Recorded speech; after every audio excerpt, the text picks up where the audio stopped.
नमस्कार class 12th के student, आज बात करेंगे चैप्टर 2 का जो आपकी रिवीजन क्लास है। इसके अंदर बात करेंगे द सेकंड टॉपिक के बारे में, द एंड ऑफ द बायोपोलैरिटी। ठीक है, इस टॉपिक के बारे में बात करेंगे और समझने की कोशिश करेंगे कि एक्चुअली ये हमारा जो इसमें पूरा यूएसएसआर सिस्टम था, यानी जो सोवियत सिस्टम था, वो किस तरीके से था, इस चैप्टर में ये है। और ये 1991 में किस तरीके से कोलैप्स हो जाता है, यानी ये पूरी तरीके से डिसइंटीग्रेट हो जाता है, उसके बारे में हम पढ़ेंगे। मैंने यहाँ पे एक रफली मैप बनाया है, इतना परफेक्ट तो नहीं है लेकिन आपको समझाने के लिए बनाया है, क्योंकि बहुत ज़रूरी है मैप के अंडरस्टैंडिंग करना। बेसिकली हमें समझ में आ जाएगा कि इसमें था क्या। जो मैप मैंने बनाया है ये काफ़ी मतलब यूरोप का मैप है आपका। इसमें मोस्टली जो है आपका ईस्टर्न यूरोप और इस तरफ जो है आपका वेस्टर्न यूरोप। ठीक है, मैं अभी बता देता हूँ आपको। तो इसमें जो टॉपिक हम पढ़ेंगे, what was the Soviet system, Gorbachev disintegration and why did the Soviet system disintegrate. ठीक है, तो सबसे पहले हम समझते हैं कि सोवियत सिस्टम था क्या। जैसा कि हमें पता है 1917, यानी ध्यान रखिएगा 1917 में यहाँ पे बोल्शेविक रेवोल्यूशन होता है, यानी लेनिन के अंडर में 1917 में यहाँ पे क्रांति होती है। और यहाँ पर जो एक मार्क्स का आइडिया था, यानी कार्ल मार्क्स, जो जिन्होंने अपनी जो आइडिया, जो एक तरह से फ़िलासफ़र थे, ठीक है, काफ़ी सोशलिस्ट फ़िलासफ़र थे, ठीक है, उनकी जो आइडियाज़ थे उनके बेस पे Friedrich Engels and Karl Marx, इन दोनों ने बुक्स लिखी थी। जैसे बहुत सारी बुक्स लिखी है, Das Kapital, communist manifesto, Gotha programmes. तो बहुत सारी बुक्स जो इन्होंने लिखी थी, इनके बेस पे लेनिन ने 1917 में 1917 में वहाँ पे क्रांति कर देते हैं रशिया में। ठीक है, रशिया में जब वहाँ पे क्रांति होती है 1917 में, तो वहाँ पे एक सिस्टम बन जाता है जो कि किसके आइडियाज़ पे बेस्ड था, कार्ल मार्क्स के आइडिया पे बेस्ड था। और कार्ल मार्क्स का आइडिया ये था कि ये जो सिस्टम है वो हमेशा से वर्ल्ड की जो हिस्ट्री रही है, हमेशा से एक एक्सप्लॉइटर रहा है और एक एक्सप्लॉइटेड रहे हैं। ठीक है, यानी जो एक हमेशा से एक कम्युनिटी ऐसी रहती है जो कि हमेशा से एक दूसरी कम्युनिटी का शोषण करता है, और वो कम्युनिटी थी लेबर क्लास। ठीक है, लेबर क्लास मतलब या किसान क्लास, तो उसको वो वर्ड यूज़ करते हैं प्रोलेटरेट एंड बॉर्जियस। ठीक है, बुर्जुआ या बॉर्जियस वर्ड यूज़ करते हैं।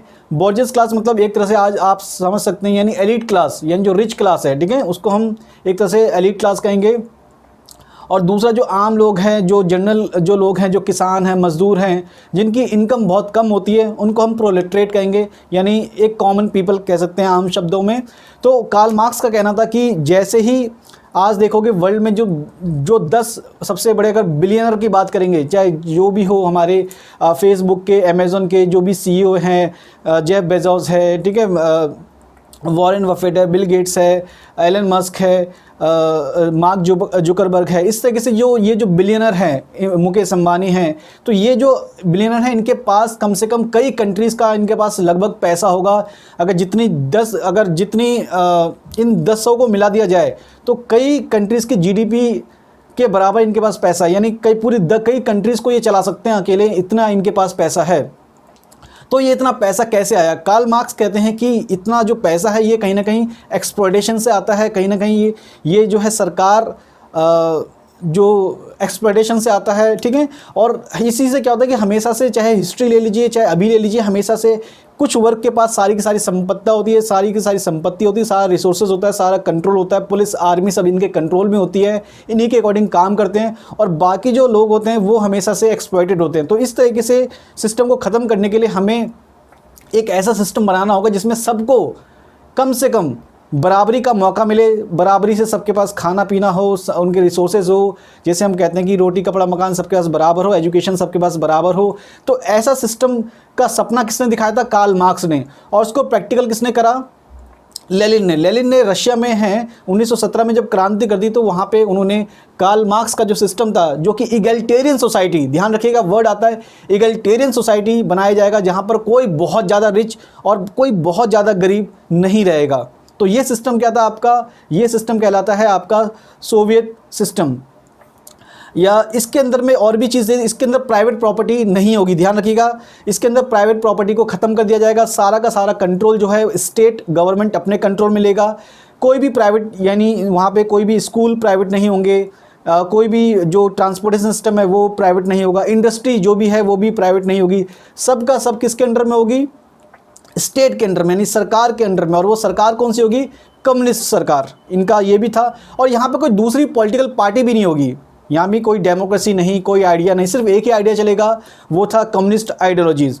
यानी इन्होंने जो कम्युनिस्ट रेवोल्यूशन होता है उसका मतलब यही था कि सिर्फ कम्युनिस्ट पार्टी जो है वो एक ऐसी सोसाइटी बनाएगी जहाँ पर क्लास लेस सोसाइटी बनाएगी। क्लास लेस, एक और वर्ड आ रहा है क्लास लेस। क्लास लेस का मतलब क्या है? यानी कोई भी वर्ग नहीं होगा, कोई भी क्लास नहीं होगा, upper class, lower class, middle class, ये कोई क्लास नहीं होगा। सारा जो क्लास होगा एक तरह से सभी बराबर होंगे। बराबर का मकसद ये था कि सबको बराबर रिसोर्सेज मिले, बहुत ज़्यादा किसी का संपत्ति ना हो, किसी का बहुत कम ना हो, हर कोई अपनी एजुकेशन ले सके, हर कोई, किसी के पास खाने के लिए चीज़ें हो। ऐसा नहीं है कि कोई भूख से मर रहा है और कोई अपनी लग्जरीज लाइफ जी रहा है, ऐसा सिस्टम नहीं होना चाहिए। तो ऐसा सिस्टम किसने बनाया? कार्ल मार्क्स के आइडिया पे लेनिन ने, ठीक है, इस बात को मैं बार बार रिपीट कर रहा हूँ। तो ये था आपका सोवियत सिस्टम। इसके अलावा इसके अंदर जो भी सिस्टम था, इसके अंदर सारी की सारी, जैसे मैंने बताया, इंडस्ट्रियलाइजेशन किया गया। एक जो खेत थे बड़े बड़े, ठीक है, जो भी खेत थे सबको कम्युनिटाइज किया गया। यानी सारा जो खेत होगा वो एक कम्युनिटी के अकॉर्डिंग काम होता था, उसका प्रोडक्शन नोट डाउन किया जाता था और फिर स्टेट उस पर कंट्रोल करके अपने हिसाब से उसको बांटती थी, ठीक है। जैसे जैसे सिस्टम, वहाँ पे बहुत तरह का सिस्टम बना रखा था। तो इस तरह का जो आपका सोवियत सिस्टम था, इसके अंदर प्राइवेट की कोई यहाँ पे चीज़ें नहीं थी, सारी की सारी चीज़ें किसकी थी? सरकार की, यानी कम्युनिस्ट पार्टी की, ठीक है। कम्युनिस्ट पार्टी के जो लीडर होते थे, जैसे सबसे पहले लेनिन थे, उसके बाद स्टालिन थे, ठीक है, उसके बाद निकिता क्रुश्चेव थे। तो ये तीन लीडर के, अभी इन तीन लीडर के बारे में हम अभी पढ़ेंगे। तो ये सिस्टम आपका सोवियत था। अब सोवियत सिस्टम में सारी की सारी, जैसे मैंने बताया कि पिन से लेकर एरोप्लेन तक सारी की सारी चीज़ें जो हैं सोवियत यूनियन खुद प्रोड्यूस करती थी। यानी एक तरह से पूरा एक ब्लॉक मार्केट था, ब्लॉक मार्केट, या एक तरह से क्लोज, यानी पूरी तरीके से क्लोज मार्केट थी। जो भी सोवियत यूनियन के, यानी जो भी यूएसएसआर के मेंबर थे, सोवियत यूनियन या यूएसएसआर मतलब union of Soviet socialist Republic, यानी ये इसी को हम शॉर्ट में सोवियत यूनियन कहते हैं। और इसके साथ बहुत सारे जो हैं ईस्टर्न यूरोप के कंट्रीज जुड़े हुई थी, कुछ सेंट्रल जो जैसे अजरबैजान है, किर्गिस्तान है, ये सब भी जुड़े हुए थे इसमें, यहाँ पर आपका आएगा। लेकिन इसमें जो है यहाँ पर Estonia, Latvia, Lithuania, Ukraine, Romania, Bulgaria, ये सब किसके हिस्से थे? पोलैंड, ये सब थे आपके सोवियत यूनियन के हिस्से, यानी ये थे यूएसएसआर के हिस्से। और ये सरकार जो थी आपकी यूएसएसआर की, ये सरकार आपकी कंट्रोल होती थी मॉस्को से, ठीक है। मॉस्को में जो था, यहाँ पे इनका एक तरह से कह सकते हैं यहाँ से कंट्रोल होता था। और ये कंट्रोल किसके अंडर में होती थी? ये सारा का सारा सोवियत यूनियन के अंडर में, ठीक है। तो अब इनके अंडर में ये जो है, जो भी इनका जो फ्लैग होता था रेड होता था, मैं रेड बता देता हूँ जिससे आपको समझ में ज़्यादा आ जाए। इनका फ्लैग जो होता था रेड होता था, ठीक है। और यहाँ पर एक तरह से इस तरीके से इस तरीके से यहाँ पर, ठीक है, ये किसान का जो हंसिया होता था वो निशान होता था यहाँ पर। तो हम समझ सकते हैं ये आपका क्या था?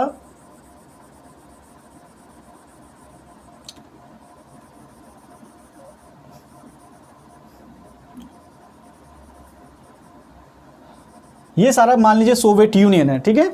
तो इस तरीके से ये जितना भी कंट्रीज है ये भी सोवियत यूनियन के अंडर में आती थी। बुल्गारिया, ये लिथुआनिया, बेलारूस, ठीक है, ये सारा का सारा जो ईस्टर्न यूरोप है, ये सारा का सारा आपका यूएसएसआर के अंडर में। इसके अलावा जर्मन को भी इन्होंने, जर्मन का जो हिस्सा था यहाँ पर, जर्मन को ध्यान दीजिएगा, जर्मन और ऑस्ट्रिया, इसको इन्होंने दो हिस्सों में डिवाइड कर लिया था। ये पूरा का पूरा जो हिस्सा था यूगोस्लाविया था, ये बाद में डिवीज़न हो गया। ये जैसे बोस्नियन हर्जोविना, ठीक है, सर्बिया, ये सब जो थे ये आपका, ये भी यहाँ पर, ये सब जो है अब उस समय यूगोस्लाविया था, फिर डिवीज़न होकर के ये एक नए नए स्टेट बन गए। बहुत सारा डिटेल है इसके अंदर, बहुत सारी चीज़ें हैं, बड़ी क्लास में अगर आप पढ़ोगे तो बहुत सारी चीज़ें हैं इसके अंदर।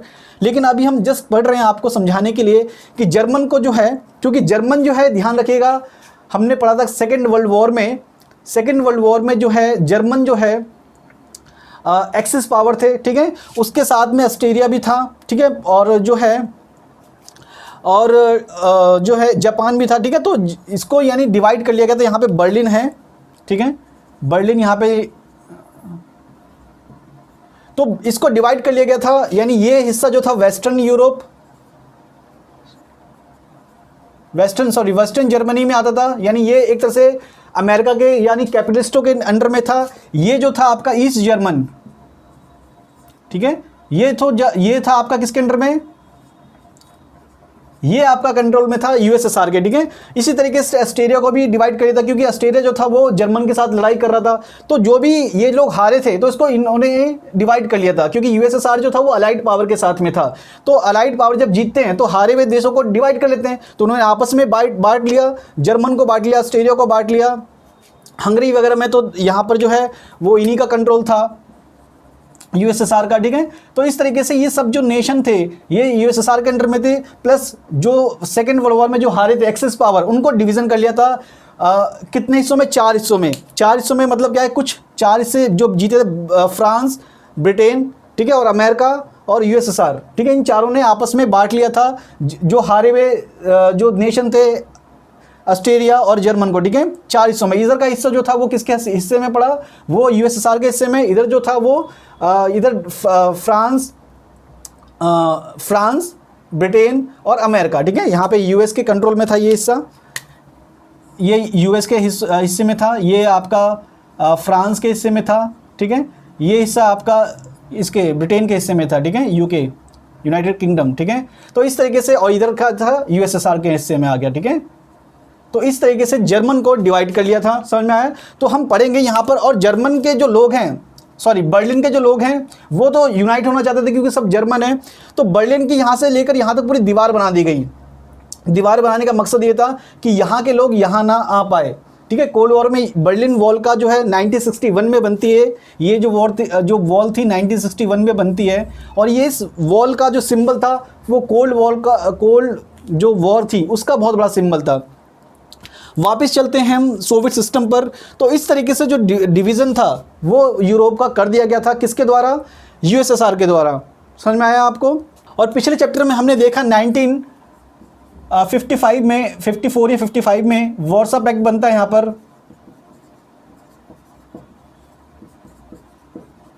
वार्सा पैक्ट जो था वो नाटो के अगेंस्ट में आया था, और ये जो वार्सा पैक्ट था वो एक मिलिट्री अलायंस था जिसके अंदर में पोलैंड, यूक्रेन, इन सब की जो है आर्मी होती थी, कॉमन आर्मी होती थी। और ये जो कॉमन आर्मी है वो किसके अगेंस्ट में था, नाटो के अगेंस्ट में। तो इस तरीके से यहाँ पर जो सिस्टम था, तो ये मैंने आपको थोड़ा सा बैकग्राउंड बताया जिसमें यूएसएसआर के बारे में थोड़ा सा डिटेल में मैंने यहाँ पर आपको बताया कि किस तरीके से इनका डिवीज़न था। अब ये जो ईस्टर्न यूरोप है, या जो हम कह सकते हैं यूएसएसआर के अंडर में था, यहाँ पे सिस्टम क्या था। यहाँ पर आप देखोगे, पहली बात तो कोई आपको पॉलिटिकल और इकोनॉमिकल और कल्चरल, ठीक है, 3 हिस्सों में हम डिवाइड करेंगे। पॉलिटिकल में यहाँ पर कोई आपको दूसरी पार्टी की आज़ादी नहीं होती थी, ठीक है। पॉलिटिकल में ध्यान रखिएगा, पॉलिटिकल का मतलब ये था कि यहाँ पे कोई दूसरी पार्टी आप बना नहीं सकते हैं, सिर्फ एक ही पार्टी होगी, वो थी कम्युनिस्ट पार्टी। इसके अलावा जो कम्युनिस्ट लीडर होते थे उन्हीं के बीच में इलेक्शन होता था, वही आपस में इलेक्शन होकर के कम्युनिस्ट लीडर पहुंचते थे, और उन्हीं का डिसीजन पूरी तरीके से जो भी सोवियत जो यूनियन था उस पर इम्प्लीमेंट होता था। और हर जगह जो थे वो सोवियत के लीडर अपॉइंट होते थे। कई बार जो है इन कंट्रीज़ में हम देखेंगे कि यहाँ पे अपराइजिंग होती है, जैसे 1956 में हंगरी में 1956 में हंगरी में रिबेल होता है यूएसएसआर के अगेंस्ट में। वो यहाँ से निकलना चाहते थे यूएसएसआर के सिस्टम से, लेकिन इसको सप्रेस्ड कर दिया जाता है, समझ में आया। इसी तरीके से चेकोस्लोवाकिया में होता है 1968 में। इस तरीके से बहुत सारी जगह में कभी कभार वहाँ पे एक तरह से रिप्रेस्ड जो करा जाता था। रिप्रेस्ड मतलब क्या है कि उनको आज़ादी नहीं मिलती थी, सारा का सारा सिस्टम यूएसएसआर के अंडर में था, तो कई बार वो रिवोल्ट करने की कोशिश करते थे। इसी तरीके से ईस्टर्न जर्मन के लोग जो है वो वेस्टर्न जर्मन में जाना चाहते थे। इसकी वजह से बहुत सारा उन्होंने जो एक वॉल बनाई, बहुत लंबी एक दीवार बना दी गई थी जो कि कोल्ड वॉर का सिंबल बनता है, क्योंकि बहुत सा कम से कम हज़ारों लोग यहाँ से भाग करके यहाँ पे जाना चाहते थे, ठीक है। और कई लोगों की जो है वहाँ पे उस जो 3 तरह की जो दीवार है, आप देखोगे, मैं यहाँ पर वो आपको मैप में दिखाता हूँ कि कितनी भयानक तरीके से यहाँ पर वॉल बनाई गई थी। पहले एक लोअर वॉल होती थी, फिर बीच में जो है बार्ब्ड वायर होती थी, ठीक है, जिसमें इलेक्ट्रिकल करंट हुआ करती थी। उसके बाद एक और जो हायर वॉल हुआ करती थी, और यहाँ पे हमेशा गार्ड जो हैं वो तैनात होते थे। कभी भी कोई भी अगर छुप करके वहाँ से जाना चाहता था तो गार्ड उनको गोली मार देते थे, या तो वो उस जो तार होती थी, जो वायर होती थी, बार्ब्ड वायर होती थी, उसके अंदर वो फंस करके मर जाते थे, ठीक है। तो बहुत भयानक स्थिति थी। ईस्टर्न ब्लॉक से वेस्टर्न ब्लॉक में लोग भागना चाहते थे। तो इस तरीके से ये जो सिस्टम था सोवियत ब्लॉक का, ये इतना अच्छा नहीं था, कई बार सप्रेसिव कह सकते हैं, सप्रेसिव हुआ करता था। लेकिन जो सोवियत यूनियन है वो अपने आप को इस तरीके से वर्ल्ड में प्रेजेंट करता था खुद को, जैसे उनकी इकोनॉमिकल प्रॉस्पेरिटी आ रही है, बहुत ज़्यादा वो हैप्पीनेस है, ठीक है। वो अमेरिका से बहुत ज़्यादा एक तरह से कंपटीशन लेता था। अब जैसे कि अमेरिका ने न्यूक्लियर वेपन्स बनाया तो 1949 में यूएसएसआर ने भी न्यूक्लियर वेपन्स बना के दिखाया। स्पेस में वो अपने आप को बहुत ज़्यादा आगे दिखा रहा था, ठीक है। उन्होंने स्तुपनिक जो है एक तरह से जो उनका जो स्पेस शिप था वो वहाँ पे स्पेस में भेजते हैं। आपने पढ़ा होगा यूरी गैगरिन जो थे फर्स्ट जो रशियन थे जो कि स्पेस में गए थे। इसके अलावा वेलेंटिना टेरेस्कोवा। तो स्पेस में जो है यूएसएसआर काफ़ी आगे बढ़ चुका था। और वर्ल्ड और इसके अलावा जो है वो आयरन प्रोडक्शन का मतलब क्या है कि वर्ल्ड में वो दिखा रहा था कि हम कितने प्रॉस्पेरिटी हैं, कितने संपन्न हैं। और क्योंकि उनकी जो इकोनॉमी थी वो क्लोज्ड इकोनॉमी थी, वो किसी दूसरे जैसे कैपिटलिस्ट कंट्री के साथ ट्रेड नहीं करते थे। तो जब 1929 में जो वेस्टर्न यूरोप में या अमेरिका में जब ग्रेट डिप्रेशन आता है, क्योंकि अमेरिका में ग्रेट डिप्रेशन आया था 1929 में, उसका इफेक्ट जो है वेस्टर्न कंट्रीज़ पे तो पड़ता है, लेकिन जो यूएसएसआर है वो अपने आप को हैप्पी दिखा रहे थे, हम बहुत ज़्यादा हैप्पी हैं, हमें इससे कोई फ़र्क नहीं पड़ा। और कई हद तक जो है ऐसा था भी। जो यूएसएसआर का मॉडल था उसको बहुत अच्छे से प्रमोट किया गया कि हम यहाँ पे बहुत हैप्पी हैं। एजुकेशन सिस्टम को प्रमोट किया गया, फ्री एजुकेशन सिस्टम थी वहाँ पर, अनएम्प्लॉयमेंट वहाँ पे ख़त्म कर दी गई थी, यानी सबको काम मिलेगा, जो भी जिसकी जैसी क्वालिफिकेशन होगी उसको वैसा काम मिलेगा, ठीक है। ऐसा नहीं कि और जिसको जितने नीड होगी उसके अकॉर्डिंग उसको एक तरह से रहने की जगह मिलेगी। इस तरीके से यहाँ पे सिस्टम बनाया गया था।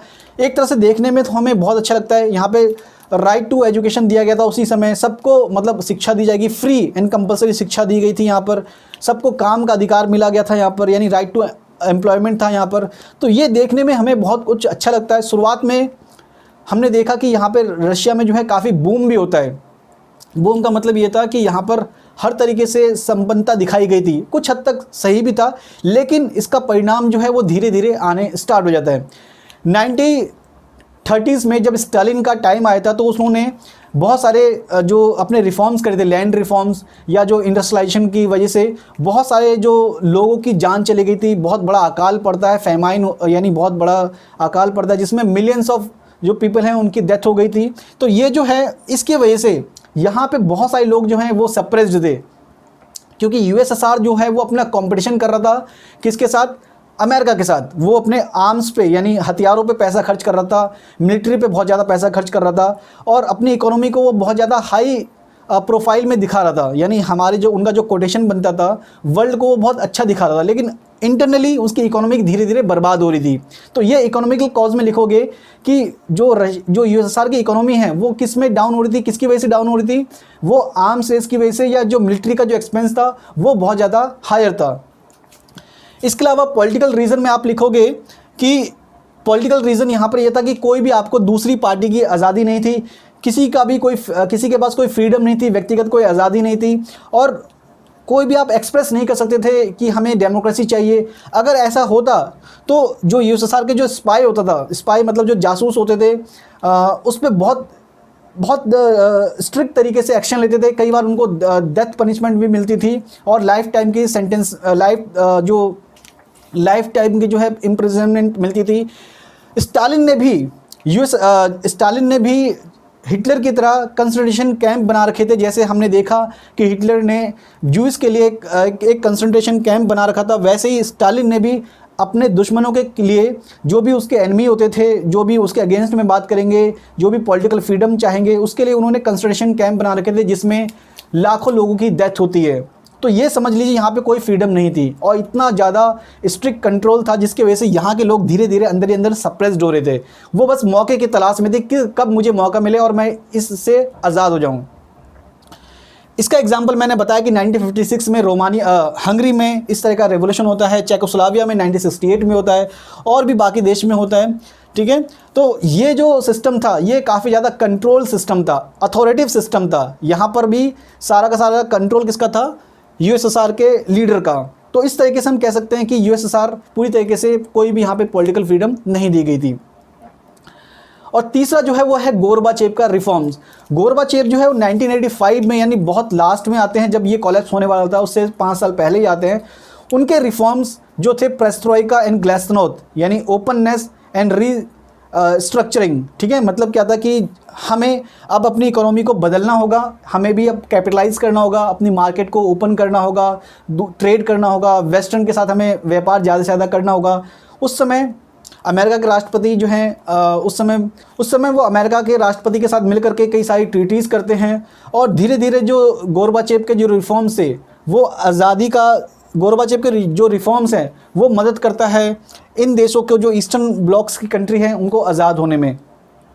तो एक समरी थी स्टार्टिंग में कि किस तरीके से ये जो है गोरबाचेव के रिफॉर्म एंड डिसइंटीग्रेशन होता है। तो मैंने आपको 3 यहाँ पे रीज़न बताए। पॉलिटिकल रीज़न, यहाँ पे कोई आज़ादी नहीं थी। इकोनॉमिकल रीज़न, यहाँ पर सारा का सारा जो पैसा है या जो इकोनॉमी है वो आर्म्स पे खर्च कर, जो आर्म्स पे या हथियारों पे खर्च करी जा रही थी, अमेरिका के साथ कंपटीशन करा जा रहा था। जबकि यहाँ के खुद के जो अंदर के लोग थे वो आंतरिक रूप से, यानी इंटरनल जो प्रॉब्लम थी उनकी, वो उनकी डेथ हो रही थी, भूख से वो लोग मर रहे थे, लेकिन कोई सच बोलने वाला नहीं था, क्योंकि अगर आप सच बोलोगे, अगेंस्ट में जाओगे, तो आपको कंसंट्रेशन कैंप में भेज दिया जाता था। तो यहाँ पे इकोनॉमी इनकी डाउन थी, पॉलिटिकल जो सिस्टम था वो इनका डाउन था।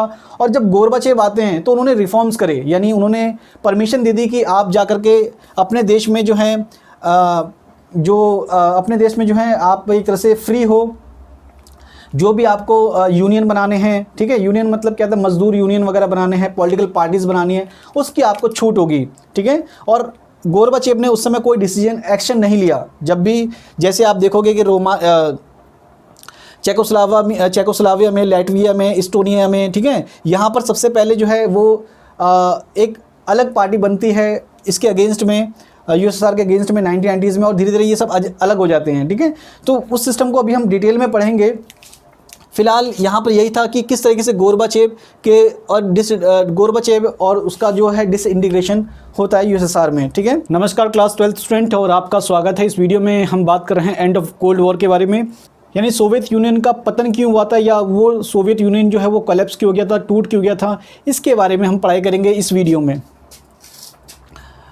तो गोरबाचेव, मैंने आपको लास्ट वीडियो में बताया कि किस तरीके से गोरबाचेव के रिफॉर्म्स जो हैं वो धीरे धीरे यूएसएसआर में काफ़ी एक होप लेके आते हैं, क्योंकि गोरबाचेव ने अपने रिफॉर्म्स, 2 वर्ड यहाँ पे ध्यान रखिएगा, पेरेस्ट्रोइका एंड ग्लासनोस्ट, 2 वर्ड हैं, रशियन वर्ड हैं। इसका यूज़ क्या था उन्होंने, इसका रिफॉर्म्स का सिंबल दिया था पेरेस्ट्रोइका एंड ग्लासनोस्ट। ठीक है, पेरेस्ट्रोइका मतलब रीस्ट्रक्चरिंग। ये रीस्ट्रक्चरिंग किस सेंस में है, यानी डेमोक्रेटाइज किया जाएगा, यानी इसको डेमोक्रेटाइज किया जाएगा, और इकोनॉमिकल रिफॉर्म्स में, यानी जो उसका मॉडल था उसको बदला जाएगा। यानी अब वो जो स्टालिन के समय, लेनिन के समय जो टोटलिटरियन, जो एक तरह डिक्टेटर की तरह एक सेंट्रलाइज्ड गवर्नमेंट के द्वारा कंट्रोल होती थी, जो सिस्टम होता था, बहुत ज़्यादा हाईली प्राइवेटाइजेशन किया जाता था, उसको अब थोड़ा रिलीज़ किया जाएगा। यानी इसमें वेस्ट के साथ व्यापार करने की छूट होगी, आपको ट्रेड यूनियन बनाने की छूट होगी। ठीक है, इसके अलावा जो है डेमोक्रेटिक वे को, यहाँ पर जो फ्रीडम ऑफ एक्सप्रेशन है उसको यहाँ पर आज़ादी दी गई। तो गोरबाचेव में रिफॉर्म्स में जो सबसे बड़ा जो इंपॉर्टेंट था वो था पेरेस्ट्रोइका एंड ग्लासनोस्ट। ठीक है, इन 2 वर्ड को मैं लिख देता हूँ यहाँ पर। पेरेस्ट्रोइका एंड ग्लासनोस्ट का मतलब क्या था, यानी पहला था एंड इसका मतलब, दूसरा था यहाँ पे, ठीक है, यानी ये जो रशियन वर्ड थे, इसका मतलब रीस्ट्रक्चरिंग करना,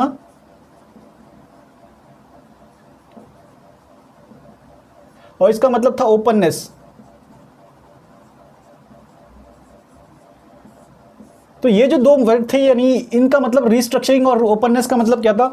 ओपननेस से मतलब था यानी फ्रीडम ऑफ एक्सप्रेशन से। फ्रीडम ऑफ एक्सप्रेशन का मतलब क्या है कि अब जो हैं, जो यूएसएसआर के जो मेंबर्स हैं वो आज़ाद थे, खासकर जो इस्टोनिया, यानी जो भी ईस्टर्न ब्लॉक्स के नेशन है वो एक तरह से आज़ाद थे अपनी बातें रखने के लिए, अपनी डिमांड रखने के लिए। और मोस्टली मैंने आपको बताया कि यूएसएसआर जो था वो कंट्रोल करके रखा था उन्होंने काफ़ी स्ट्रिक्टली तरीके से। जब गोरबाचेव के रिफॉर्म ये जब देते हैं तो यहाँ पे इनको मौका मिल जाता है कि ये अपनी बातें मनवाने का, और ये लोग खुल करके विरोध करते हैं। बहुत सारे जो हैं इनके जो प्रो, यानी जो डेमोक्रेसी को सपोर्ट करने वाले लोग थे वो राइज हो जाते हैं। इनके बीच में नेशनलिज्म राइज हो रहा था। नेशनलिज्म का मतलब क्या है कि अब वो यूएसएसआर के अंडर में नहीं रहेंगे, वो खुद के जो लीडर होंगे वो यहाँ पर रहेंगे, और उनका जो सिस्टम होगा, उनका जो मन होगा, वो जिस तरफ जाना चाहते हैं वो जा सकते थे। यानी वो अब मोस्टली जो किसकी तरफ अट्रैक्ट होते थे, वो वेस्टर्न की तरफ, यानी वेस्टर्न यानी एक तरह से अमेरिका, ब्रिटेन, इनके अलायंस की तरफ अट्रैक्ट होते थे। और गोरबाचेव आता है तो यानी यही जो रिफॉर्म्स था ये यही रिजल्ट लेके आते हैं कि ये लोग अपोज करना स्टार्ट करते हैं और यहाँ पर हर जगह जो यूएसएसआर के अगेंस्ट में उनसे अलग होने के लिए प्रोटेस्ट होना स्टार्ट हो जाता है। तो ये एक कारण था। दूसरा था रीस्ट्रक्चरिंग, यानी अब वो जो है, क्योंकि गोरबाचेव को पता था कि जो उसकी इकोनॉमी है, जो यूएसएसआर की इकोनॉमी है वो डाउन होती जा रही है, रशिया की भी इकोनॉमी डाउन होती जा रही है। इसके लिए उसको जो है ट्रेड करना होगा बाकी देशों के साथ, खासकर वेस्टर्न कंट्री के साथ, जिसकी वजह से उन्होंने रीस्ट्रक्चरिंग का प्रोग्राम लेके आए और डेमोक्रेटाइज करना होगा, क्योंकि आपको अगर दूसरे देशों के साथ व्यापार करना है तो आपको अपनी कंट्री को डेमोक्रेटाइज करना होगा। उस समय जो राष्ट्रपति थे जो रोनाल्ड रीगन जो है 1987 में जो है गोरबाचेव के साथ जो है ट्रेड वगैरह पे साइन करते हैं। इसके बाद 1990s में जॉर्ज बुश जो सीनियर थे वो आते हैं और जो है गोरबाचेव के साथ जो है एक तरह से उनकी इकोनॉमिकल हेल्प करने के रेडी हो जाते हैं। बदले में उनसे ये मांग की जाती है अमेरिका द्वारा कि जो यूएसएसआर है वो किसी भी तरह का जो प्रोटेस्ट हो रहा है उसके अगेंस्ट में कोई एक्शन ना ले, खासकर जो लिथुआनिया में, इस्टोनिया में और जो लैटविया में, यहाँ पर जो ये बेल्टिक नेशन होते हैं, ये बेल्टिक नेशन के पास जो भी रिफॉर्म हो रहे थे, क्योंकि सबसे पहले जो है वो आपका लिथुआना जो है वो आज़ाद हुआ था किससे, यूएसएसआर के कंट्रोल से। तो इस तरीके से जॉर्ज बुश ने कहा, जो सीनियर बुश थे, ठीक है, जॉर्ज डब्ल्यू बुश जो है 2001 में आते हैं, जो वो तो एक तरह से जूनियर थे लेकिन ये उनके फादर थे, जो इन्होंने कहा था कि आप किसी भी तरीके से फोर्स यूज़ नहीं करेंगे। अगर ये लोग आज़ाद होना चाहते हैं, ये कहीं भी जाना चाहते हैं, किसी भी अलायंस के साथ जुड़ना चाहते हैं, तो आप कोई भी फोर्स यूज़ नहीं करोगे। और ये बात मान ली जाती है और गोरबाचेव जो है वो कोई भी फोर्स यूज़ नहीं करते हैं। इसी वजह से जो है 1989 में जो है बर्लिन का जो वॉल था जो 1961 में बना था वो 1989 में जो है वो कोलैप्स हो जाता है और ये जो जर्मन हैं वो पूरी तरीके से अब वो यूनाइट हो जाते हैं। और वो यूनाइट होने के बाद वो किसके साथ जुड़ जाते हैं, एक तरह से नाटो के मेंबर के साथ या वेस्टर्न कंट्रीज़ के साथ जुड़ जाते हैं। इसी तरीके से 1979 में जो है 1979 में जो है अफ़गानिस्तान में जो है सोवियत का इन्वेंशन होता है, वहाँ पर वो अपना कंट्रोल करते हैं और जिसकी वजह से अमेरिका जो है काफ़ी ज़्यादा हेल्प करता है। वहाँ पे कई सारे तालिबानी और जो अलकायदा संगठन है उनको हथियार वगैरह सप्लाई करता है, किसके अगेंस्ट में, अफ़गानिस्तान, जो सोवियत यूनियन का जो वहाँ पे कंट्रोल हो गया था 1989 में, उसकी वजह से, जिसके वजह से फाइनली जो 1988 में क्या होता है कि वहाँ से वो लोग अपनी सेनाएं, यानी अफ़गानिस्तान से अपनी सेनाएं जो हैं यूएसएसआर हटाना स्टार्ट कर देता है। इसका मतलब क्या हुआ कि अब वो अपने आप को इतना ज़्यादा स्ट्रांगली प्रेडिक्ट नहीं कर रहा था, वो अपनी धीरे धीरे हार मानने स्टार्ट कर दिया था गोरबाचेव के रिफॉर्म्स के बाद, क्योंकि गोरबाचेव ने देख लिया था कि धीरे धीरे जो है बाकी जो नेशंस हैं उसमें भी इस तरह की लहर जो है, वेव्स जो है वो आ रही थी, किसके लिए, डेमोक्रेसी के लिए। वो ज़्यादा से ज़्यादा वो सेंट्रलाइज्ड जो सिस्टम था उसके अंदर नहीं रहना चाहते थे। तो इस तरीके से जो है गोरबाचेव पे रिफॉर्म जो है वो हेल्प करती है इन कंट्रीज़ को कि वो एक तरह से अपना इंडिपेंडेंट डिसीजन ले सके।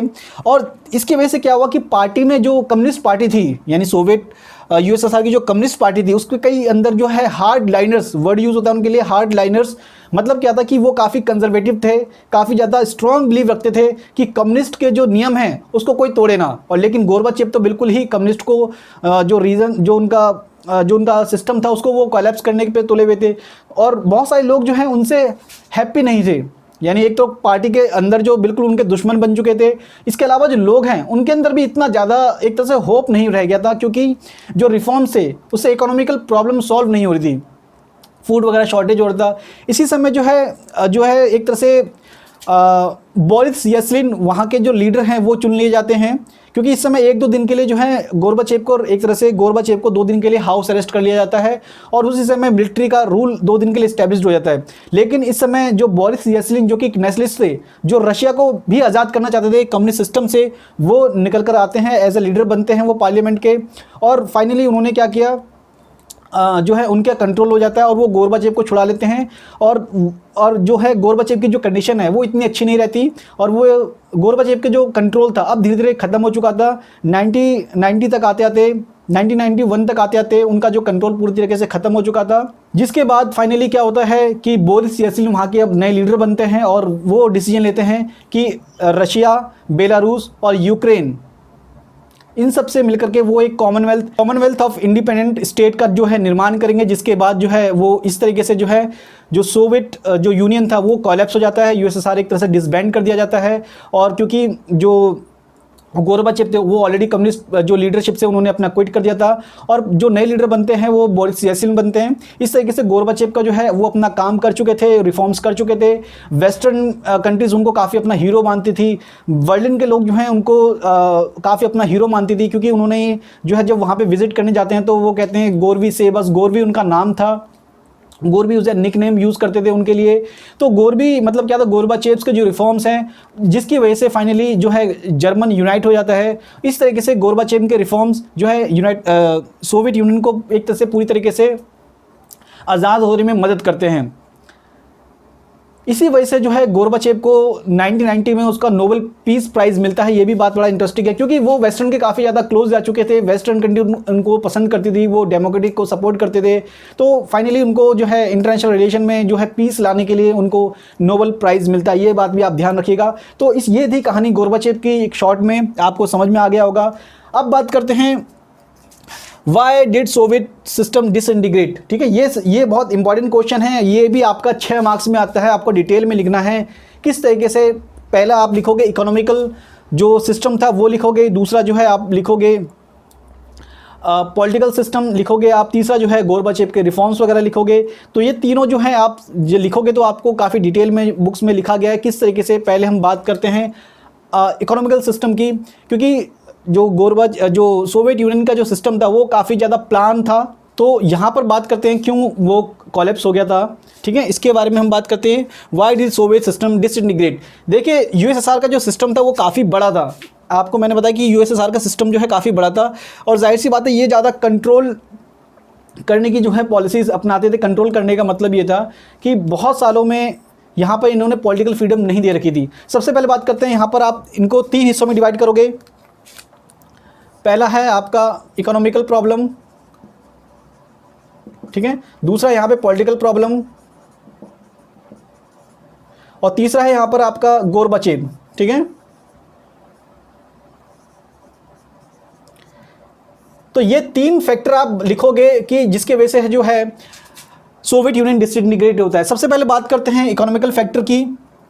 इकोनॉमिकल फैक्टर जो है, देखिए यूएसएसआर अपने आप में बहुत बड़ा जो है वो एक तरह से अलायंस बन चुका था, USSR union of Soviet socialist Republic, जिसकी वजह से काफ़ी सारे, एक तो उनके 15 मेंबर्स थे, इसके अलावा बहुत सारे जो ईस्टर्न ब्लॉक के नेशन हैं उनको वो ज़बरदस्ती अपने कंट्रोल में रखता था। ज़बरदस्ती का मतलब क्या है कि वहाँ पे किसी तरह की कोई आज़ादी नहीं थी। इसके अलावा जो है वो अमेरिका जो है वो इसके अलावा अमेरिका से वो हमेशा कम्पीट करता था। एक तो आर्म्स रेस, बहुत सारे जो आर्म्स थे, जो हथियार थे, उस पर बहुत ज़्यादा पैसा खर्च करता था, जिसकी जो भार है, जो सारा जो बर्डन है वो किस पे आता था, रशिया की यूएसएसआर की जो है इकोनॉमी बहुत ज़्यादा इससे डिस्ट्रैक्ट होती थी, बहुत ज़्यादा डिस्ट्रक्शन हो गया था इससे। तो आप सिंपल लिखोगे कि इसमें जो है आर्म्स रेस की वजह से बहुत सारा जो पैसा है वो रशिया का यूएसएसआर का जो है बहुत सारा पैसा खर्च होता है, जिसकी वजह से वो इस जो बर्डन को धीरे धीरे उनकी जो इकोनॉमी है वो सह नहीं पाती है, और वो धीरे धीरे उनकी इकोनॉमी जो है डाउन हो जाती है। और ये जो डाउनफॉल है ये कम से कम 30-40 सालों का जो इम्पैक्ट था, क्योंकि जो अमेरिका से अमेरिका से कम्पीट कर रहे थे और हर देशों में अपनी जो आर्मी जो है एक तरह से भेजते थे, जिसकी वजह से काफ़ी सारा जो पैसा खर्च होता था, इसके वजह से उनका सबसे ज़्यादा डाउनफॉल हुआ। इसके अलावा किसी भी टाइप की, मैंने बताया कि इन देशों में जो है नेशनलिज्म जब राइज होता था तो यहाँ पे कोई पॉलिटिकल फ्रीडम नहीं होती थी, लेकिन उनको सप्रेस्ड करने के लिए वो अपनी आर्मी भेजते थे। जैसे फॉर एग्जांपल मैंने आपको बताया कि 1956 में हंगरी में यहाँ पर मान लीजिए रिवोल्ट होता है यूएसएसआर के अगेंस्ट में, तो यहाँ पर अपनी सेनाएं भेजते हैं। चेकोस्लोवाकिया में यहाँ पर रिबेल या रिवोल्ट होता है यूएसएसआर के अगेंस्ट में, तो यहाँ पर वो अपनी सेनाएं भेजते हैं। अफ़गानिस्तान में जो है वो एक तरह से अपनी सेनाएं भेजते हैं। तो इन सब में उनका जो है काफ़ी सारा पैसा खर्च होता है, काफ़ी सारे जो है आर्मी के लोग उनके मारे गए थे। तो इस वजह से जो है यूएसएसआर की जो इकोनॉमी है वो पूरी तरीके से डाउन हो चुकी थी, और लोगों में एक फ्रस्ट्रेशन था, गुस्सा था कि जैसे ही मुझे मौका मिलेगा मैं कभी ना कभी यूएसएसआर के साथ अलग हो जाऊंगा। ठीक है, तो ये पॉइंट आप लिखिएगा इकोनॉमिकल में। पॉलिटिकल में मैंने बताया कि यहाँ पर सिर्फ एक ही पार्टी थी कोई डेमोक्रेसी नहीं, कोई फ्रीडम नहीं, ठीक है। सिर्फ एक ही पार्टी थी, वो थी कम्युनिस्ट पार्टी। पहले लेनिन थे, उसके बाद स्टालिन थे, निकिता क्रुश्चेव थे, ब्रेजनेव थे। तो इस तरीके से कम्युनिस्ट पार्टी के लीडर बदलते गए, लेकिन सिस्टम वैसा का वैसा ही था। काफ़ी टाइट कंट्रोल सिस्टम था। कोई भी दूसरी पार्टी की बात करेगा, डेमोक्रेसी की बात करेगा या इनसे अलग होना चाहेगा, इनके कंट्रोल से अलग होना चाहेगा, तो उसको एक तरह से सज़ा मिलती थी। और यहाँ पे पूरी तरीके से अथॉरिटेटिव गवर्नमेंट थी। और जो क्योंकि यहाँ पर एक तरह से गरीबी भी बहुत ज़्यादा थी, तो कुछ लोग जो हैं, जो पार्टी के जो टॉप लीडर्स थे या जो ब्यूरोक्रेटिक्स थे, आईएएस ऑफिसर जैसे हमारे देश में होते हैं, वैसे ही वहाँ पे कई बड़े बड़े अफसर होते थे जो पार्टी के अफसर होते थे। तो उनके तो एक तरह से मज़े थे, क्योंकि वो एक तरह सीनियर, उनके अगेंस्ट में कोई सिस्टम जा नहीं सकता था। लेकिन जो आम लोग थे वो काफ़ी ज़्यादा फ्रस्ट्रेटेड थे। उनको कोई ना बोलने का अधिकार था या ना यूनियन बनाने का अधिकार था, जिसकी वजह से जो है यहाँ पर एक फ्रस्ट्रेशन थी कि हमें कब आज़ादी मिलेगी। वो अपने आप को एक रिप्रेस समझते थे। इसी वजह से मैंने बताया कि जैसे कि ईस्टर्न बर्लिन के लोग जो हैं वो वेस्टर्न बर्लिन में हमेशा भागने की कोशिश करते थे, क्योंकि हमेशा वो देखते थे कि यहाँ पे कोई आज़ादी नहीं है, उनके बच्चों को कोई फ्यूचर नहीं है। इसी वजह से वो लोग यहाँ से भागना चाहते थे। और तीसरा जो मैंने आपको बताया जो है गोरबाचेव के रिफॉर्म्स। गोरबाचेव के रिफॉर्म्स मैंने अभी बताया कि किस तरीके से गोरबाचेव जो है वो रिफॉर्म्स लेके आते हैं। पेरेस्ट्रोइका इन ग्लासनोस्ट यानी ओपननेस और रीस्ट्रक्चरिंग, इसमें डेमोक्रेसी को ज़्यादा फोकस किया और इकोनॉमिकल रिफॉर्म्स को ज़्यादा, ट्रेड वगैरह को ज़्यादा फोकस किया गया, क्योंकि ट्रेड से जो है उनकी इकोनॉमी बेहतर होगी। और ट्रेड कैसे होगा? जब आप एक दूसरे के देशों के साथ व्यापार करोगे। और ओपननेस का मतलब ये है कि अब आपको आज़ादी दी जाएगी, अपना एक पॉलिटिकल पार्टी बनाइए, अपनी जो आपकी विचारधारा है या जो भी आप चाहते हैं उसको एक्सप्रेस करिए। इसके अलावा अपना यूनियन बनाइए, आपको प्रोटेस्ट करने का अधिकार है। तो ये सब जो चीज़ें हैं वो कहीं ना कहीं क्या होता है कि जो बाकी जो नेशन है, ठीक है, जो एक लहर वेव आती है कि अब हमें इनके साथ नहीं रहना, क्योंकि यहाँ पर जो है एक आज़ादी की उन्होंने जो टेस्ट था वो एक तरह से जो आज़ादी का जो टेस्ट था वो चख लिया था। और फाइनली इनके अगेंस्ट में कोई एक्शन नहीं लिया जाता है। सबसे बड़ी बात थी कि इनके अगेंस्ट में कोई एक्शन नहीं लिया जाता है, जिसकी वजह से ये जो रिफॉर्म्स है वो सक्सेसफुल हो जाते हैं और धीरे धीरे यूएसएसआर से वो सारे के सारे देश अलग हो जाते हैं। तो इस तरीके से ये सिस्टम मैंने आपको समझाया कि किस तरीके से जो है यूएसएसआर जो है वो पूरी तरीके से कोलैप्स हो जाता है 1991 में। ओके, तो नाउ हम बात करते हैं दूसरे टॉपिक के बारे में, consequence of disintegration of Soviet union. और दूसरा है हमारा शॉक थेरेपी के बारे में। सबसे पहले जो सोवियत यूनियन का जो कोलैप्स होता है उसका रिजल्ट क्या होता है, यानी कंसिक्वेंस मतलब क्या है, यानी उसका रिजल्ट क्या निकलता है, परिणाम क्या होता है जब सोवियत जो सिस्टम में कोलैप्स होता है। तो इस तरीके से क्वेश्चन आ सकता है आपका, और ये आता ही आता है। इसके अंदर आप 3 पॉइंट जो है वो बहुत इंपॉर्टेंट है, और ये तीनों जो है काफ़ी बड़े बड़े पॉइंट है, इसको आपको वैसे ही लिखना है। और ये 6 मार्क्स का आपका आ सकता है और ये 4 मार्क्स में भी आ सकता है। तो सबसे पहली बात है कि जो सबसे पहला पॉइंट था, ये सबसे पहले हम देखेंगे and of the cold war, यानी सबसे पहला पॉइंट क्या निकलेगा कंसिक्वेंस में, and of the cold war. अब जो क्योंकि वर्ल्ड जो है वो अब एक ही आइडियोलॉजीज़ पे चलेगा, वो था आपका वर्ल्ड में अब एक ही आइडियोलॉजीज़ की रूल था, वो था आपका जो जीत हुई थी वो कौन सी आइडियोलॉजीज़ की हुई थी, यानी कैपिटलिस्टों की जीत हुई थी। और जो यूएसएसआर है जो कि कम्युनिस्ट जो ग्रुप्स था वो तरह से कोलैप्स हो चुका था। तो इसी वजह से जो आर्म्स रेस था, यानी हथियारों का जो एक रेस था कि हम ज़्यादा बेहतर हैं या जो अमेरिकन ज़्यादा बेहतर हैं या कम्युनिस्ट ज़्यादा बेहतर हैं, इनका जो रेस था वो ख़त्म हो चुका था।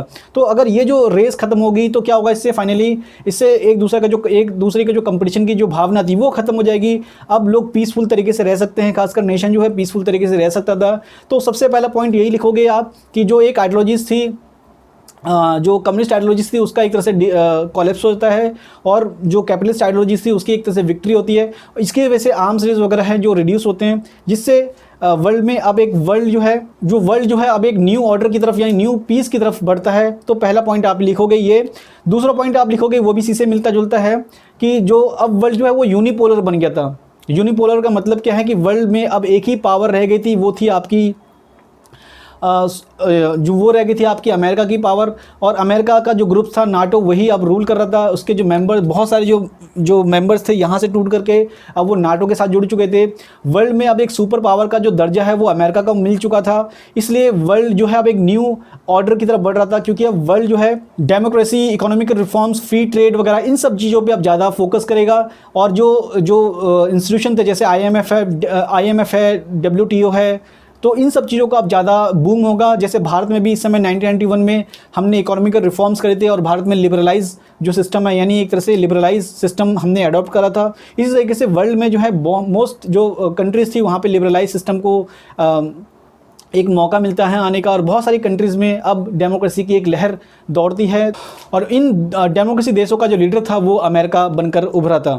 थर्ड पॉइंट ये था कि आपका जो जैसे ही कोल्ड वॉर का ख़त्म होता है तो फाइनली जो उनका यूनियन था वो पूरी तरीके से कोलैप्स हो जाता है, और ये मोस्टली जो देश थे वो सब अब एक इंडिपेंडेंट देश बनते हैं। इसी तरीके से जो बोरिस येल्सिन जब वहाँ के लीडर बनते हैं तो उन्होंने अपना एक CIS बनाया था, यानी कॉमनवेल्थ ऑफ इंडिपेंडेंट स्टेट, और ये जो स्टेट थे इसमें यूक्रेन, बेलारूस और रशिया पहले अपने आप को उन्होंने आज़ाद करा, और रशिया जो है वो USSR का सक्सेसर बनता है, यानी अब जो है रशिया क्योंकि इन सब में सबसे बड़ा था तो फाइनली अब एक रशिया होगा जो कि एक अलग देश होगा, और जो एक तरह से उसका सक्सेसर था, जैसी जो उनके पास हथियार वगैरह थे, जो भी उनकी डिप्लोमेसी जो वो पीसफुल जो डिप्लोमेसी वगैरह करी थी वो अब उसके लिए रिस्पॉन्सिबल होंगे। तो इस तरीके से जो है ईस्टर्न जो ब्लॉक है वो टूट जाता है और पूरी तरीके से एक इंडिपेंडेंट स्टेट्स में डिवाइड हो जाता है। इसके अलावा नाटो वगैरह जो है बहुत सारे मेंबर जो हैं उसके अंदर ज्वाइन हो जाते हैं, जैसे मैंने आपको बताया।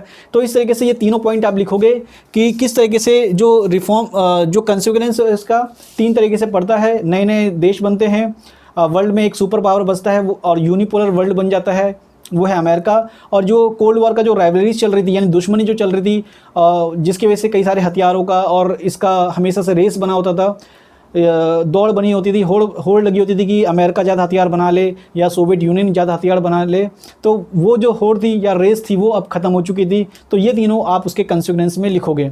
क्लास 12th के स्टूडेंट, आज हम अपने चैप्टर 2 के जो क्लास 12th की the end of the bipolarity है उसका हम जो है लास्ट टॉपिक पढ़ेंगे, shock therapy in the post communist regime. ठीक है, इसके बारे में इससे पहले मैं सारे टॉपिक्स पढ़ा चुका हूँ, आप उस प्रीवियस वीडियोस को जाकर देख लीजिए अगर आपको समझ नहीं आ रहा है यहाँ से तो। इसके अलावा हमारा जो मिशन है वो 100 में से 100 लाना है, और अगर आप नए हैं, इस चैप्टर को नया देख रहे हैं तो इस चैप्टर को आप शुरुआत से देखिए, और ये दोनों स्टूडेंट को फ़ायदा करेगा, जो अभी एग्ज़ाम देने जा रहे हैं उनके लिए भी है, और जो न्यू अपना चैप्टर जो समझ रहे हैं अभी जस्ट वो 12th में गए हैं तो ये उनके लिए भी इम्पॉर्टेंट है। तो स्टार्ट करते हैं शॉक थेरेपी के बारे में। देखिए, शॉक थेरेपी था क्या? शॉक थेरेपी का मतलब वर्ड से आता है शॉक थेरेपी, जो कि एक मेडिकल टर्म है। हम अक्सर जो कई लोगों को जो हैं शॉक थेरेपी देते हैं, आपने फिल्मों में देखा हुआ, जिसकी जैसे मान लीजिए किसी की जैसे इलेक्ट्रिकल उनको शॉक दिया जाता है, जिसकी वजह से उनका जो ब्रेन है, जो कोई साइकोलॉजिकल प्रॉब्लम होती है उसको वो एक सही कंडीशन में लाने की कोशिश करते हैं। तो यही एक थेरेपी दी गई थी जो है USSR को, क्योंकि USSR अब कोलैप्स हो चुका था, उसकी जो सिस्टम था वो चल नहीं पाया था, क्योंकि 1990 में आते आते हमने देखा कि किस तरीके से जो सोवियत ब्लॉक था उसके सारे के सारे ब्लॉक्स जो हैं टूट जाते हैं और एक एक करके सब जो देश है इंडिपेंडेंस बन जाते हैं। इधर वेस्टर्न कंट्री जो है, कैपिटलिस्ट कंट्री है, वो मौके की तलाश में थी। फाइनली जो रशिया है वो भी एक डेमोक्रेटिक कंट्री में कन्वर्ट हो जाता है, लेकिन ये इतना आसान नहीं था। जो सारा का सारा सिस्टम था, कम्युनिस्ट जो सिस्टम था, वो 70 सालों से चला आ रहा था, यानी 70 ईयर्स से सारा का सारा स्टेट कंट्रोल सिस्टम होता था। अब उसको अचानक से चेंज करना, यानी पूरी तरीके से सिस्टम, पॉलिटिकल, इकोनॉमिकल और जो सोशल सिस्टम था सब कुछ बदल जाएगा, ये इतना आसान नहीं होता एक देश में। जैसे फॉर एग्ज़ाम्पल हमारे देश में रेल है, बड़ी बड़ी इंडस्ट्री है हमारे देश में, एरोप्लेन है, सब कुछ अगर हम अभी प्राइवेट कर दें तो जो है सिस्टम जो है बहुत तरीके से बहुत मुसीबत हो जाएगा बहुत सारे लोगों के लिए। जो भी हमारे गवर्नमेंट के मान लीजिए स्कूल्स हैं, गवर्नमेंट के हॉस्पिटल्स हैं, गवर्नमेंट के जो ट्रांसपोर्टेशन सिस्टम है, गवर्नमेंट की कई सारी इंडस्ट्रीज़ हैं, अगर वो सब मान लीजिए प्राइवेट कर दी जाए, सारी की सारी प्राइवेट कर दी जाए, तो क्या होगा? एक तरह से देश में जो है बहुत बड़ा, अभी हमारे देश में बहुत बड़ा संकट खड़ा हो जाएगा, क्योंकि बहुत सारे लोगों के पास पैसा नहीं है। मान लीजिए जैसे जो भी मान लीजिए हमारे जो बुज़ुर्ग लोग हैं उनके लिए पेंशन की व्यवस्था की जाती है, उनके लिए ओल्ड एज सिस्टम है, ठीक है। कई सारे जो हमें राशन से, फूड सिक्योरिटी के रिगार्डिंग में हमें राशन से कई करोड़ों का जो है हमें अनाज मिलता है, जो कि बहुत कम दामों में मिलता है। इसके अलावा कई सारे जो मेडिकल है, जो सरकारी अस्पताल है, वो बिल्कुल वहाँ पे फ्री इलाज कराते हैं, बिल्कुल जैसे दिल्ली में या पूरे इंडिया में। तो अगर ये सिस्टम ख़त्म हो जाए तो क्या होगा, सोच के देखिए। तो ये सिस्टम अचानक से कह दिया जाए कि अब आपको बिल्कुल प्राइवेट स्कूल की तरह आपको फ़ीस देनी होगी, प्राइवेट हॉस्पिटल की तरह आपको जो है वहाँ पे मेडिकल फ़ीस देनी होगी, और ट्रांसपोर्टेशन सिस्टम जो है अब वो 10 रुपये किराया नहीं होगा, अब आपका 20 रुपये किराया नहीं होगा, अब ज़्यादा किराया लगा जाएगा। मान लीजिए इस तरीके से सिस्टम हो जाए, जो डीटीसी की बस चलती है, जो सरकारी बस चलती है, उसको सबको ख़त्म कर दिया जाए, तो क्या होगा सिस्टम, यानी पूरी तरीके से हमारी जो सिस्टम है, आम लोगों को जो है वो बहुत बहुत परेशान हो जाएंगे। और बहुत सारे लोग जो हैं जो पैसे दे सकते हैं वो तो दे देंगे, लेकिन जो पैसे नहीं दे सकते वो लोग अपना जो है देख लीजिए, ठीक है। यानी वो फिर एक तरह से कोई भूख से मरेगा, कोई बीमारी से मरेगा, कोई मान लीजिए शिक्षा नहीं ले पाएगा, क्राइम रेट बढ़ेगा। तो वैसा ही सिस्टम रशिया में हो गया था। रशिया में क्या हुआ था कि सारा जो गवर्नमेंट का सिस्टम था वो कोलैप्स हो चुका था। सरकार के पास इतने पैसे नहीं थे जो इंडस्ट्री को अब चला सके, क्योंकि सरकार तो हट गई थी। अब सरकार जो है वो एक डेमोक्रेटिक वे में कन्वर्ट हो गई थी, ठीक है। वहाँ पे नए राष्ट्रपति बने थे बोरिस येल्सिन, अब वो एक डेमोक्रेटिक वे में बन रहे थे, लेकिन ये इतना आसान नहीं था। तो सबसे पहला जो है था painful transition to authoritarian socialist to democratic capitalist, यानी वहाँ पे अब सिस्टम अपनाया गया था डेमोक्रेटिक, और जो है वहाँ पे कैपिटलिस्ट सिस्टम को अपनाया गया। कैपिटलिस्ट का मतलब क्या है, अब मोस्टली जो चीज़ें हैं वो कैपिटल, जो पूंजीपति होते हैं, जो बड़े इन्वेस्टर्स होते हैं, वो वहाँ पे अपनी इंडस्ट्री लगा सकते हैं। यानी मैं अपना प्राइवेट स्कूल खोल सकता हूँ, प्राइवेट हॉस्पिटल खोल सकता हूँ, अपना जो है प्राइवेट इंडस्ट्री बना सकता हूँ। तो ये जो सिस्टम है ये यहाँ पर कर दिया गया था। लेकिन जैसे कि हमें पता है कि वहाँ पे प्राइवेट चीज़ें तो थी नहीं, तो लोगों के पास, जैसे हमारे देश में बड़े बड़े रिच लोग हैं, टाटा अंबानी, इनके पास तो पैसे हैं, लेकिन वहाँ पे उस समय वैसा कोई सिस्टम था ही नहीं, लोगों के पास पैसे थे ही नहीं, तो इन्वेस्टमेंट कहाँ से होगा, और सरकार के पास भी पैसे नहीं है।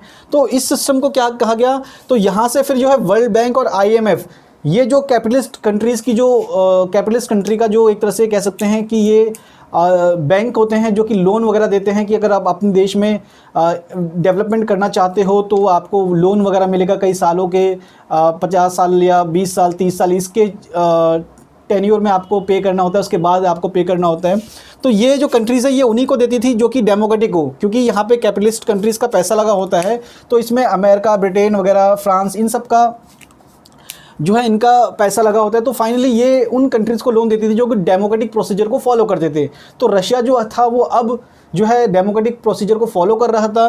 तो यहाँ पर वर्ल्ड बैंक और IMF जैसे जो इंस्टीट्यूशन है, इकोनॉमिकल इंस्टीट्यूशन है, इनका रोल काफ़ी ज़्यादा बढ़ जाता है। यहाँ पर अब इन्वेस्टमेंट होना स्टार्ट हो जाता है।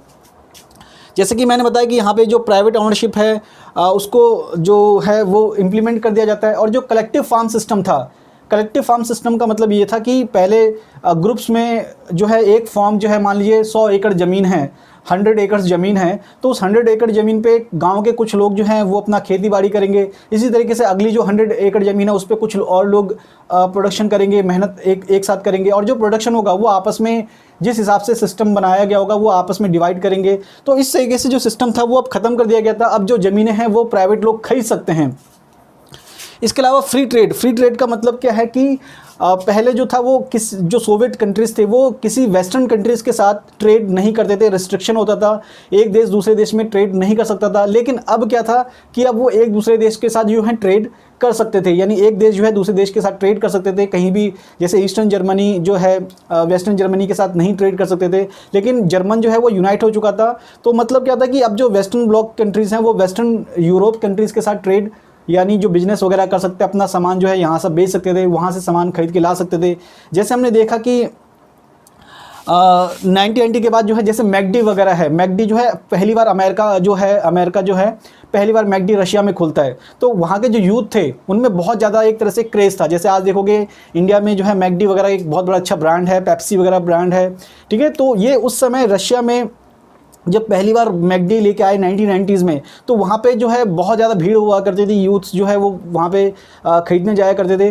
तो इस तरीके से जो ट्रेड वगैरह जो बिज़नेस है वो नया एक तरह से इस्टेब्लिश्ड हो गया, क्योंकि ये पहले उन्होंने कभी मैकडी वगैरह को देखा नहीं था, क्योंकि अलाउ नहीं था कि बाहर की जो कंपनीज़ हैं वो वहाँ पर अपना बिजनेस करें। तो मैकडी कंपनीज़ खुली, इसी तरीके से जो पेप्सी है, कोक है, जितने भी ये MNCs थी वहाँ पर इस्टेब्लिश्ड होने लगी। तो लोगों में एक कल्चर आ गया। जैसे कि हमने देखा नेक्स्ट चैप्टर में देखेंगे कि जैसे जीन्स वगैरह है, मैकडी है, कोक है, ये सब जो है MNCs होती थी। हम अगले चैप्टर में पढ़ेंगे किस तरीके से अमेरिकन हेजेमनी में हम पढ़ेंगे। तो इस तरीके से जो कल्चर है, यानी फ्री ट्रेड, यानी एक देश दूसरे देश के साथ व्यापार कर सकता है, वहाँ की कंपनी दूसरे देश में जाकर के अपना सामान बेच सकती है, एक्सपोर्ट इंपोर्ट कर सकते हैं। तो ये सिस्टम वहाँ पर लेके आ गए। जैसे मैंने बताया कि कलेक्टिव फार्म जो है वो ख़त्म कर दिया गया था। इसके अलावा जो है एफडीआई सिस्टम को लेके आ गए थे। एफडीआई का मतलब क्या है कि फॉरेन डायरेक्ट इन्वेस्टमेंट, यानी अब बाहर के जो इंडस्ट्रीज़ हैं वो यहाँ पर इन्वेस्टमेंट कर सकते थे कि जैसे मैंने बताया कि कोक है, पेप्सी है, इस तरीके से बड़ी बड़ी जो कंपनीज़ होती है, एमएनसीज़ होती है, वो अपना पैसा वहाँ पर लगा सकते हैं, अपने कारखाने वहाँ पे लगा सकते हैं, अपने फैक्ट्री वहाँ पे लगा सकते हैं, वहाँ की ज़मीनें खरीद सकते हैं। तो ये सिस्टम जो था वो कहलाता है आपका एफडीआई। और जो ट्रेडिशनल जो अलाइंस था, जो ट्रेड अलाइंस था, ब्लॉक यानी ये सोवियत ब्लॉक जो है वो आपस में ही ट्रेड कर सकते थे, उन सबको अब तोड़ दिया गया।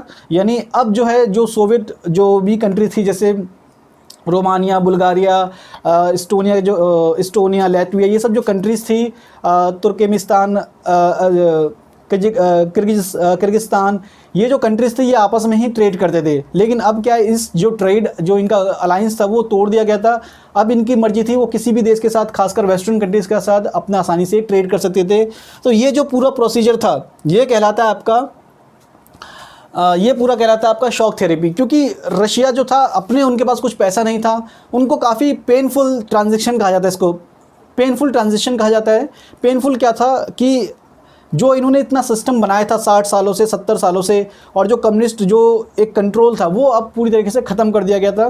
तो ये एक तरह से वहाँ के लिए इतना आसान नहीं था बदलना। अब लोगों को है इसका रिज़ल्ट देखने को मिलेगा। इसका रिज़ल्ट जो था काफ़ी पेनफुल था, काफ़ी दर्दनाक था, काफ़ी भयानक था। तो हम इसमें पढ़ेंगे कंसिक्वेंस ऑफ शॉक थेरेपी। यानी शॉक थेरेपी तो लेके आ गए, यानी उन्होंने सिस्टम तो पूरा बदल दिया, लेकिन इस बदलने का जो बदलाव हुआ, जो चेंज हुआ, जो उसका कंसिक्वेंस क्या निकला, उसका परिणाम क्या निकला, उसका रिजल्ट क्या निकला। तो सबसे पहली बात क्या थी, ये दूसरा पॉइंट आएगा आपका, ये दूसरा पॉइंट आएगा, ठीक है। तो इसमें शॉक थेरेपी का जो कंसिक्वेंस था वो बहुत ज़्यादा एक डिज़ास्टर लेके आता है हर क्षेत्रों में। सबसे पहले बात करेंगे इकोनॉमिकल डिज़ास्टर। इकोनॉमिकल डिज़ास्टर का मतलब ये था कि यहाँ पे जो इंडस्ट्रीज़ थी, जैसे मैंने बताया कि पहले सारी इंडस्ट्रीज सरकार के हाथों में हुआ करती थी, सरकार चलाती थी। जैसे रेलवे है, बस है, हॉस्पिटल्स है, बड़े बड़े जो कारखाने होते थे सब जो है सरकार के अंडर में होती थी। लेकिन अब क्या था, सरकार के पास तो चलाने के लिए पैसा नहीं था, और वहाँ के लोग जो है खुद जो है वो एक तरह से इंडस्ट्री चला नहीं सकते थे। प्राइवेटाइजेशन था नहीं, तो लोगों के पास इतना पैसा था ही नहीं, क्योंकि वहाँ पे सिस्टम ही नहीं था कि आप प्राइवेट प्रॉपर्टी को गेन कर सको। तो जो लोगों के पास पैसा ही नहीं था, तो इंडस्ट्री जो है धीरे धीरे डाउन होती गई। तो इंडस्ट्री जो है पूरी तरीके से कॉलेप्स हो गई थी। जो सोवियत मॉडल था वो सिस्टम पूरा कॉलेप्स हो गया था। अब वो किसके भरोसे थे, सिर्फ और सिर्फ जो बाहर के जो लोग हैं उनके भरोसे थे। तो जो उनका ओल्डर सिस्टम था वो पूरी तरीके से कॉलेप्स हो चुका था। और इसके अंदर जो है स्टेट, जैसे मैंने बताया कि स्टेट जो सिस्टम है वो, तो इसके में सबसे पहले क्या था आपका इकोनॉमिकल क्राइसिस। इकोनॉमिकल क्राइसिस का मतलब क्या था कि यहाँ पे हर चीज़ की अब शॉर्टेज होने वाली थी। देश में जो है वो गरीबी बहुत भयंकर तरीके से बढ़ने वाली थी, लोगों के पास खाने के लिए पैसे नहीं थे। तो इस तरीके से जो सिस्टम था वो इकोनॉमिकल डिजास्टर में कन्वर्ट होगा। क्योंकि यहाँ पर जो दूसरा पॉइंट बनेगा आपका collapse of Soviet state control industrial system. जो उनकी औद्योगिक थी, जो इंडस्ट्री थी, वो अब ढह गई थी, पूरी तरीके से कॉलेप्स हो चुकी थी। क्योंकि सरकार का जो कंट्रोल था पहले सभी इंडस्ट्रीज़ पे था, वो अपने वेलफेयर के अकॉर्डिंग काम करती थी, चीज़ें बहुत ज़्यादा महंगी नहीं हुआ करती थी, ठीक है। तो लेकिन जिससे लोगों का एक तरह से गुजारा चल जाता था। लेकिन वो अब जो सिस्टम था वो पूरी तरीके से कॉलेप्स हो चुका था। सरकार के पास इतने पैसे नहीं थे कि जो सरकारी जो इंडस्ट्री होती थी उनको वो चला सके। इसके अलावा जो है largest garage sale in history. इसका मतलब क्या था कि जब सरकार के पास पैसे नहीं थे तो फाइनली जो है अपनी यूनिवर्सिटी को अब वो बेचेगी, यानी एक तरह से उसका नीलामी होगी, ऑक्शन किया जाएगा। इस ऑक्शन को जो है लोगों को पैसा एक तरह से एक राइट दिया गया कि वो जाकर के एक कूपन वगैरह डिस्ट्रीब्यूट किए गए कि आप जाकर के जो है एक इंडस्ट्री जो जैसी जो भी आपके फैक्ट्री है, ज़मीनें हैं, इंडस्ट्रीज़ है, उसको आप खरीद सकते हैं। इसमें जो बड़े बड़े जो कुछ रिच लोग थे उनको मौका भी था, लेकिन उनके पास तो पैसा ही नहीं था। तो ये जो लोग वहाँ के जो रशियन लोग थे उन्होंने क्या करा, जो अपने कूपन्स वगैरह थे जो कि इंडस्ट्री या ऑक्शन में जो पार्टिसिपेट कर सकते थे, तो उसको उन्होंने बहुत बड़े जो बाहर के लोग थे, जो एक तरह से रिच लोग थे, उनको बेच दिए। और वहाँ की जो इंडस्ट्रीज़ है वो बहुत सस्ते दामों पर खरीदी गई, खासकर किसके द्वारा, बाहर के लोगों द्वारा। तो इसी को हम कहते हैं the largest garage sale in history. और वो बहुत सस्ते दामों पे खरीदी गई क्योंकि सरकार के पास पैसा नहीं था, वहाँ के लोगों के पास पैसा नहीं था। तो फाइनली इसको खरीदेगा कौन, क्योंकि कोई भी चीज़ जो है अगर कितनी भी सस्ती मिल रही हो, लेकिन अगर आपके पास उतने भी पैसे नहीं है उसे खरीदने के लिए, तो क्या होगा कि आप कैसे खरीद सकते हो। तो फाइनली क्या हुआ कि यहाँ ये जो इंडस्ट्री थी इसको बाहर के लोगों ने खरीदा, वहाँ पे लोगों ने पैसा अपना लगाया, जिसको हम कहते हैं the largest garage sale in history. अब जाहिर सी बात है, सब इंडस्ट्रियल सिस्टम कोलैप्स हो चुका था, चीज़ें प्रोड्यूस नहीं हो रही थी, चीज़ें मैन्युफैक्चर्ड नहीं हो रही थी, यानी चीज़ें हमें इंपोर्ट करनी पड़ेगी। जब इंपोर्ट करेंगे तो जाहिर सी बात है तो वो इंपोर्ट जो है काफ़ी महंगा होगा, और इसकी वजह से जो है यहाँ पर चीज़ें बहुत महंगी हो गई थी। जो छोटी छोटी चीज़ें थी, जो भी यूज़फुल चीज़ें होती हैं, जो ग्रोसरीज आइटम्स होते हैं, वो सब चीज़ें महंगी हो गई थी, खाने पीने की चीज़ें महंगी हो गई थी। तो महंगाई जो है वो बहुत ज़्यादा बढ़ गई थी।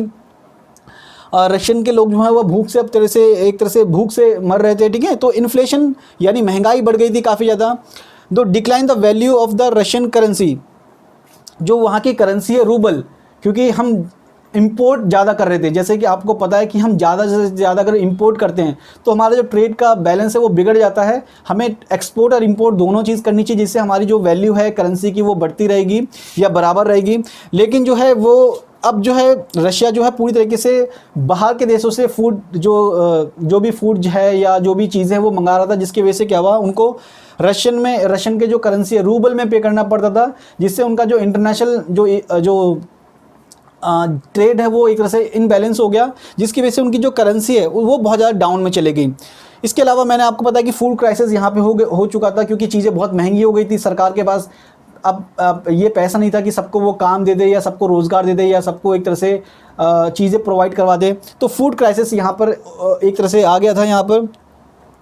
और destroy of the social welfare system, social welfare system ये बहुत इंपॉर्टेंट है, क्योंकि रशिया जो था वो एक सोशल वेलफेयर पे चलता था, एक कलेक्ट सोशलाइजेशन सिस्टम पे चलता था, जिसका मतलब ये था कि यहाँ पे सबको काम मिलेगा, सबको एजुकेशन सिस्टम मिलेगा, सबको हेल्थ केयर फैसिलिटीज़ मिलेगी, जो भी चीज़ें होगी वो सरकारी होगी, ठीक है। तो वो सब चीज़ें अब डिस्ट्रॉय हो चुकी थी। जाहिर सी बात है, तो इसको सबसे ज़्यादा प्रॉब्लम कौन फेस करेगा, वहाँ के गरीब लोग, वहाँ पे आम लोग जिनके पास बिल्कुल पैसा नहीं था, जो कि सरकारी चीज़ों पे डिपेंडेंट होते हैं। अब वो चीज़ें कोलैप्स हो गई है, यानी अब आपको राशन नहीं मिलेगा, अब आपको सरकारी इलाज नहीं मिलेगा, सरकारी ट्रांसपोर्टेशन नहीं होगा आपके पास, सरकारी जो मेडिकल फैसिलिटीज़ होती है वो नहीं होगी, गवर्नमेंट हॉस्पिटल नहीं होंगे। तो क्या होगा कि यानी सोशल जो वेलफेयर, इसे वेलफेयर सिस्टम कहते हैं, ये कोलैप्स हो जाएगा। और इसकी मार जो है सबसे ज़्यादा किस पे पड़ेगी, जो कि वहाँ के वल्नरेबल ग्रुप्स होते हैं, कमज़ोर तबका जो होता है, गरीब लोग होते हैं, उनको ज़्यादा सबसे ज़्यादा इस चीज़ को दिक्कत फेस करनी पड़ी। और लास्ट का आता है आपका पॉलिटिकल क्राइसिस। पॉलिटिकल क्राइसिस यहाँ पे लास्ट में है पॉइंट आपका। पॉलिटिकल क्राइसिस क्या था कि सोशलिस्ट सिस्टम तो ख़त्म हो गया था, कम्युनिस्ट सिस्टम ख़त्म हो गया था, अब यहाँ पे एक और सिस्टम आ गया था जो था आपका डेमोक्रेटिक सिस्टम। तो यहाँ पे बहुत ज़्यादा जल्दी कॉन्स्टिट्यूशन बनाया गया, जल्दबाजी में कॉन्स्टिट्यूशन तो बना दिया गया, लेकिन हमने ये देखा कि यहाँ पर जो जितनी कंट्रीज़ जो पहले सोशलिस्ट थी अब वो डेमोक्रेटिक बन गई थी। सोवियत यूनियन की जो पूरा कंट्रीज़ थी उसमें 15 नेशन थे, तो यहाँ पर जो सिस्टम चल नहीं पाया, इतने अच्छे से सिस्टम चल नहीं पा रहा था। और जो वहाँ के जो लीडर्स थे, जैसे जो कोई राष्ट्रपति बना तो उन्होंने संविधान में बदलाव कर दिए कि अब अगले हम 10 सालों तक हम ही रहेंगे, कोई इलेक्शन ऐसा नहीं होगा। तो यानी जो डेमोक्रेटिक जो सिस्टम होता है जिसमें आपको 5 सालों में इलेक्शन होगा, फ्री एंड फेयर इलेक्शन होना चाहिए, अकाउंटेबिलिटी होनी चाहिए, ट्रांसपेरेंसी होनी चाहिए, तो ऐसा कोई देखने को यहाँ पे मिला नहीं। क्योंकि अभी नया संविधान बना था, अभी नया जो है यहाँ के राष्ट्रपति चुने गए थे, डेमोक्रेटिक प्रोसीजर को फॉलो कर रहे थे, लेकिन इन्होंने संविधान में ऐसा कर लिया कि वैसा ही सिस्टम हो गया जैसे पुराना था, जिसमें जो एक कम्युनिस्ट लीडर होते थे उनकी मनमानी चलती थी, कंट्रोल्ड सिस्टम होता था। तो यहाँ पर हम देखेंगे कि जो पॉलिटिकल सिस्टम था, जो डेमोक्रेटिक चीज़ों में बदल दिया गया था, वो इतनी अच्छी तरीके से नहीं चल पाया। तो ये 7-8 पॉइंट आप लिखोगे किस तरीके से जो यहाँ का सिस्टम था, पॉलिटिकल जो सिस्टम था वो पूरी तरीके से ढह गया। इकोनॉमिकल सिस्टम यानी पूरी तरीके से industrial system, social welfare system, food crisis, inflation, ये सारे के सारे आपके पॉइंट आएंगे कंसिक्वेंस में, ठीक है। तो ये आपका एक टॉपिक था जो कि आप, तो आशा करता हूँ ये चीज़ आपको समझ में आएगी ही। अगले टॉपिक में हम फिर दोबारा से डिस्कस करते हैं। तो ये जो सिस्टम था आपका, ये सिस्टम जो था आपका बहुत इंपॉर्टेंट है। इन दोनों में से एक क्वेश्चन जरूर आएगा आपका, और ये 6 मार्क्स का आता है शॉक थेरेपी पे। तो इस क्वेश्चन को आप अच्छे से लिख लीजिए, नोट डाउन कर लीजिए। तब तक के लिए धन्यवाद। तो मिलते हैं नेक्स्ट टॉपिक में, तब तक के लिए धन्यवाद।